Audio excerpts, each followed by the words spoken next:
In today's video, I'm going to teach you how to find and customize File tab in Outlook. By the end, you'll know exactly where to look in each version of Outlook and how to tailor the ribbon so your most used tools are always within reach. Let's start with where the File tab lives. In classic Outlook on Windows, you'll find the File tab in the top left corner of the window.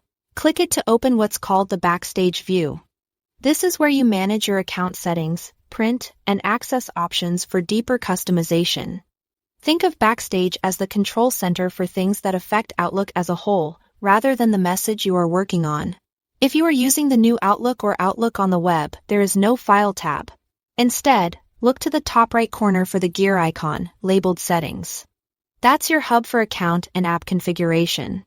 A quick tip: use the search box inside Settings to jump straight to what you need, like signatures, notifications, or layout preferences, without hunting through menus. Now, if you are in classic Outlook and want to customize what's available from the File tab, you won't be able to move or rename the File tab itself.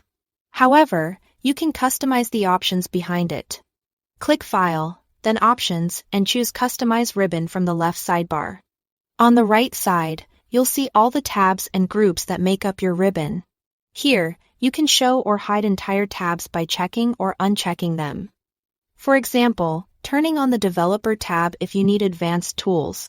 You can also create your own custom groups on any tab by selecting the tab, clicking New Group, and then adding specific commands. If you create a custom tab or group, you can click it to rename it so it's clear what's inside. When you are happy with the layout, click OK to apply the changes. A helpful tip: keep your most frequent actions together and avoid overloading a single tab so everything stays quick to find. In the new Outlook, customization works differently because the File tab is absent. On the far right of the ribbon, click the More Options button, the three dots, and select Customize. From there, you can add, remove, or reorder the buttons on your simplified ribbon. Keep your essentials pinned and place them in the order that matches your workflow. That's it. Thanks for watching.